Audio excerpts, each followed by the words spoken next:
इस वीडियो में हम लोग एसडीएल को देखेंगे। तो एसडीएल का फुल फॉर्म है साइड डिस्चार्ज लोडर। तो माइंस में लोडर का क्या काम होता है कि जैसे हमारा ये माइन टब्स है ना, ये माइन टब्स है।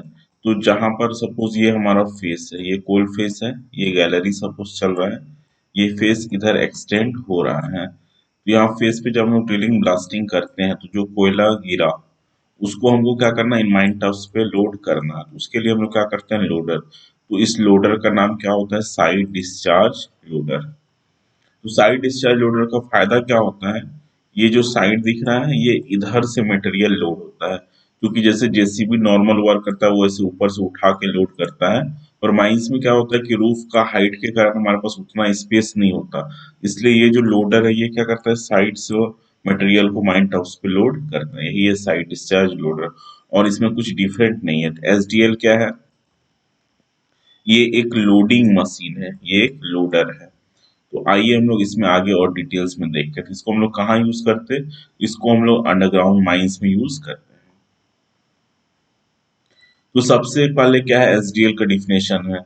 ये क्या है, एक पॉपुलर कोल लोडिंग मशीन है।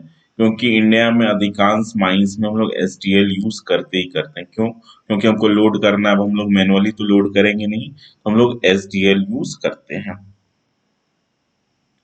ये एक पॉपुलर कोल लोडिंग मशीन है, उसको हम यूज करते हैं अंडरग्राउंड माइंस में। इसका क्या काम रहता है कि ये कोल को कोल माइन माइन कार पे या कन्वेयर पे क्या करता है, अनलोड करता है। ये दोनों तरफ से, लेफ्ट से भी अनलोड कर सकता है और राइट से भी अनलोड कर सकता है। ये लेफ्ट राइट क्या देख लीजिए, ये इधर से भी अनलोड कर सकता है, इधर से भी अनलोड कर सकता है और इधर से भी अनलोड कर सकता है। इसलिए इसको दोनों बोलते हैं, it can unload both ways. ठीक है, नेक्स्ट देखते हैं। SDL takes blasted coal from the face. तो ये जो हम लोग कोल को ब्लास्ट करते हैं तो उसको ये क्या करता है, फेस से उठाता है। कैसे उठाता है, तो एसडीएल मशीन के सामने एक बकेट लगा होता है, और ये थोड़ा सा ट्रांसपोर्ट करता है और इसको डंप कर देता है किस पे, चाहे तो चेन कन्वेयर पे या बेल्ट कन्वेयर पे या माइन टब्स या माइन कार पे। ये क्या करता है, मटेरियल को उठा के डंप कर देता है। और सबसे इम्पोर्टेंट जो एसडीएल के रिगार्डिंग है, ये क्या है, क्रॉलर माउंटेड। अब क्रॉलर माउंटेड क्या होता है, देखिए ये दिख रहा है, ये वाला सेक्शन, ये सेक्शन, यही क्या है, क्रॉलर माउंटेड है। तो कोई भी मशीन जो है, कोई भी व्हीकल है, वो चाहे टायर माउंटेड हो सकता है, TYRE टायर माउंटेड, या फिर क्रॉलर माउंटेड। तो चूंकि क्या है, एसडीएल एक लोडिंग मशीन है, तो इसको ज्यादा चलना नहीं पड़ता है। चलने से मतलब इसको थोड़ा सा ही दूर मूवमेंट ज्यादा नहीं करना पड़ता, तो इसलिए हम लोग इसको क्या करते हैं, क्रॉलर माउंटेड बनाते हैं। क्रॉलर माउंटेड बनाने का और भी फायदा है कि ये खराब रोड में भी चल सकता है, और ये ज्यादा ग्रेडियंट, यहाँ पर रोड का क्या है, इंक्लिनेशन ज्यादा है, वहां भी आराम से वर्क कर सकते हैं। इसलिए हम लोग इसको क्रॉलर माउंटेड बनाते हैं। आगे देखते हैं। अब एसडीएल कितना ग्रेडियंट में काम करता है, तो इसका वर्किंग ग्रेडियंट कितना रहता है, 1/4। ठीक है, 1/4 से अगर ग्रेडियंट ज्यादा है, यानी 1/4 से भी ज्यादा स्टीप है, तो फिर वहां एसडीएल आराम से वर्क नहीं कर पाएगा। पहले एसडीएल में क्या होता था कि उसमें साइड टिल्टिंग बकेट रहता था।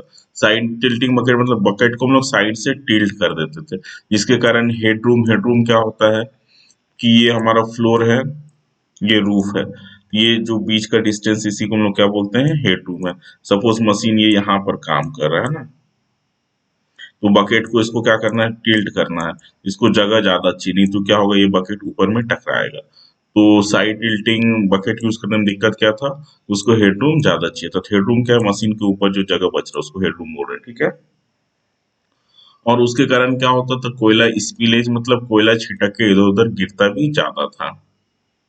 पर अभी जो हमारा लेटेस्ट जो हम लोग एसडीएस यूज करते हैं, उसमें हम लोग क्या करते हैं, बकेट में डुअल चेन कन्वेयर लगा देते हैं। इससे क्या होता है, चेन कन्वेयर इंस्टॉल रहता है, वो ऑपरेट करता है, और वो मटेरियल को आराम से बकेट के साइड से माइन टब्स पे लोड कर देता है।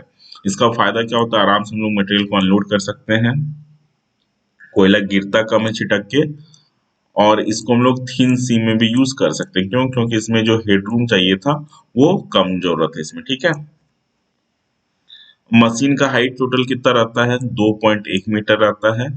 और हम लोग कुछ ऐसे भी एसडीएल्स को डिजाइन कर सकते हैं जिसको हम लोग थिन सीम यानी कि 1.3 मीटर तक भी अगर कोई सीम पतला है तो वहां भी हम लोग उसको वर्क कर सकते हैं।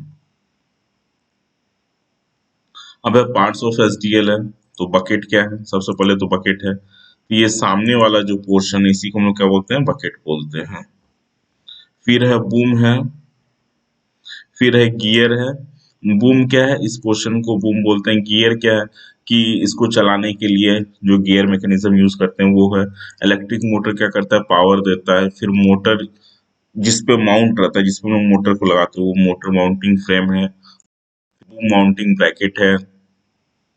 हाइड्रोलिक फिटिंग एंड पाइप्स, क्योंकि ये सब बकेट्स हम लोग हाइड्रोलिक मैकेनिज्म यूज करके इसको अप डाउन करते हैं। फिर हाइड्रो मोटर है, हाइड्रोलिक फ्लूइड को मोशन देने के लिए हाइड्रो मोटर है। एक सेंट्रल सेक्शन है। फिर कूलर है, मशीन को कूल करने के लिए। चेन है, रोलर है, आइडलर है, लिफ्ट सिलेंडर है, चेन कन्वेयर है जो बकेट में लगा रहता है। हाइड्रोलिक मोटर मोटर है और इनलाइन फिल्टर है। और भी बहुत सारे पार्ट्स हैं और हर पार्ट्स का अलग अलग यूज है। नेक्स्ट देखते हैं। अब क्या है कि capacity of SDL, capacity of SDL मतलब कि वो कितना वर्क कर सकता है, एक बार में कितना मटेरियल हैंडल कर सकता है। तो इंडिया में जो एसडीएल मैन्युफैक्चर होता है उसका बकेट कैपेसिटी कितना रहता है, 0.8 मीटर क्यूब रहता है, या 1 मीटर क्यूब रहता है, या 1.5 मीटर क्यूब रहता है। अलग अलग वैरायटी का मैन्युफैक्चरर अलग अलग वैरायटी का बकेट बनाता है।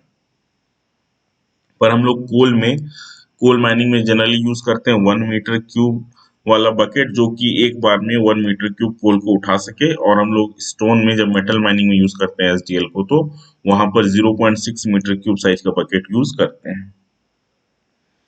और जो 1.5 मीटर क्यूब वाला एसडीएल रहता है उसको पावर हम लोग कैसे देते हैं, तो उसका पावर रहता है 65 हॉर्स पावर का। और उसको हम लोग 550 वोल्ट इलेक्ट्रिक मोटर से पावर देते हैं। तो ये बहुत ही इंपॉर्टेंट यहाँ पे एक क्वेश्चन बन जाता है कि एसडीएल कितना वोल्टेज पे काम करता है, तो वो 550 वोल्ट पे काम करता है। मशीन का विड्थ काफी कम रहता है, टोटल चौड़ाई मशीन का 1.8 मीटर है, जिसके कारण ये आराम से एक राइट एंगल टर्न ले सकता है। ठीक है। और मिनिमम गैलरी विड्थ कितना होना चाहिए इसको टर्न करने के लिए, वो 3 मीटर होना चाहिए। राइट एंगल टर्न क्या होता है, जैसे कि ये गैलरी है तो ये इधर से आराम से ऐसे जा सकता है। तो कम से कम गैलरी का चौड़ाई 3 मीटर होना चाहिए, तभी ये टर्न कर पाएगा, नहीं तो नहीं कर पाएगा। और एसडीएल क्या है कि चूंकि बिजली से काम कर रहा है तो इसको हम लोग बिजली कैसे प्रोवाइड करते हैं, एक इलेक्ट्रिक केबल के मदद से प्रोवाइड करते हैं।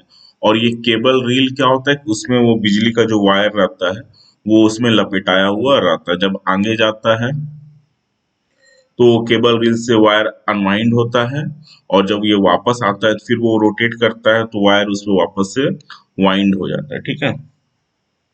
पर बहुत सारे एसडीएल्स में हम लोग क्या करते हैं, केबल रील नहीं भी यूज करते। क्यों, क्योंकि एसडीएल को थोड़ा सा डिस्टेंस वर्क करना होता है। तो केबल रील का इमेज भी देखते हैं। ये हमारा केबल रील है। ये जब आगे बढ़ता है तो ये वायर खुद ब खुद ऐसे आगे बढ़ते जाता है, और जब ये पीछे आता है तो हम लोग इसको रोटेट कराते हैं तो क्या होता है, इस पे वायर वाइंड होना स्टार्ट हो जाता है। तो यही है केबल रील। तो एसडीएल में केबल रील लगा भी हो सकता है या नहीं भी लगा हो सकता है। नेक्स्ट देखते हैं। अब पावर हम लोग कैसे देते हैं एसडीएल को, तो मशीन को हम लोग 550 वोल्ट का इलेक्ट्रिक मोटर लगाए रहते हैं, जो कितना पे चलता है, 550 वोल्ट पे चलता है। ठीक है। और बकेट का मूवमेंट हाइड्रोलिकली होता है, उसके लिए एक हाइड्रोलिक पैक प्रोवाइड किया जाता है मशीन में ही। एसडीएल को हम लोग डेवलपमेंट के टाइम में भी यूज करते हैं और डीपिलरिंग के टाइम में भी यूज करते हैं। और एक एसडीएल का कितना रहता है, तो एक दिन में करीब 100 टन पर डे लोड करता है। ठीक है। पर इसका कैपेसिटी इससे भी बहुत ज्यादा होता है। तो कैपेसिटी किस पे डिपेंड करेगा, तो लोड करने के लिए सपोज ये 150 टन भी लोड कर सकता है, पर 150 टन कोल ब्लास्ट होना चाहिए। फिर उसको ले जाने के लिए सफिशियंट ट्रांसपोर्टेशन सिस्टम हम इंस्टॉल करे रहे, और एसडीएल को प्रॉपर हम लोग क्या करें, मेंटेन करें। तो इसका कैपेसिटी काफी ज्यादा भी हो सकता है, पर नॉर्मली 100 टन पर डे ये कैपेसिटी पे काम करता है। अब है कि एसडीएल में बहुत सारा हम सेफ्टी फीचर्स लगा के रखे रहते हैं। सेफ्टी फीचर्स क्या है कि एक्सीडेंट को रोकने के लिए जो जो फीचर्स, जैसे अभी कार में हम लोग बोले तो रिवर्स ब्रेक है, एयर बैग्स है, सेंसर्स बहुत सारे लगे होते हैं। वैसे ही एसडीएल में सेफ्टी फीचर्स लगा रहते हैं। पहला क्या है, parking brake, service brake. Parking brake क्या है कि जब भी एसडीएल को हम लोग कहीं स्टेशनरी खड़ा करते हैं तो हम लोग पार्किंग ब्रेक को लगा सकते हैं, ठीक है, ताकि एसडीएल आगे पीछे ना चला जाए, या मान लो इंक्लाइन रोड है तो पीछे ना चला जाए। फिर है सर्विस ब्रेक। सर्विस ब्रेक क्या है कि जब एसडीएल को चला रहे हैं, हमको अचानक रोकना हो तो हम लोग सर्विस ब्रेक अप्लाई कर सकते हैं।